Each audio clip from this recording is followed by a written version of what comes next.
সন্দেশখালির ঘটনা নিয়ে উত্তপ্ত রাজ্য রাজনীতি। জল গড়িয়েছে দিল্লি পর্যন্ত।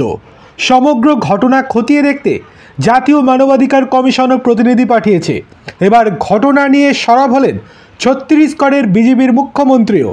মঙ্গলবার সন্দেশখালির ঘটনা নিয়ে পশ্চিমবঙ্গের মুখ্যমন্ত্রী মমতা বন্দ্যোপাধ্যায়কে ডাইরেক্ট চিঠি লিখলেন ছত্তিশগড়ের মুখ্যমন্ত্রী বিষ্ণুদেও সায়।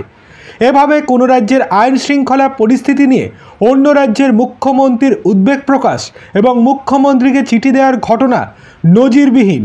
এরকম ঘটনা অতীতে আগে ঘটেছে কিনা সেটা এখনও জানা যাচ্ছে না।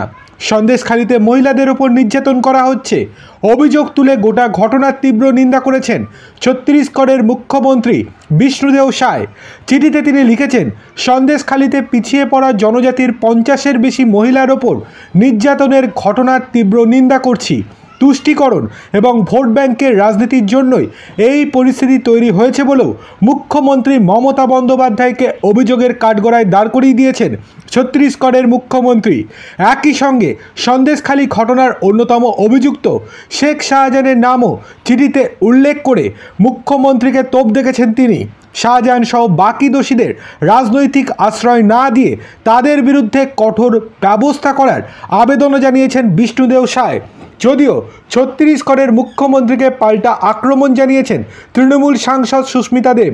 তার পাল্টা কটাক্ষ, আপনি নিজের রাজ্যে কি হচ্ছে দেখুন, আপনি জনজাতি আদিবাসী মহিলাদের নিয়ে কথা বলছেন, মণিপুর নিয়ে কেন বলছেন না?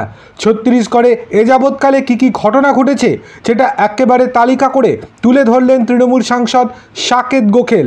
প্রসঙ্গত, জমি দখল সহ একাধিক অভিযোগ রয়েছে শেখ শাহজাহানের বিরুদ্ধে।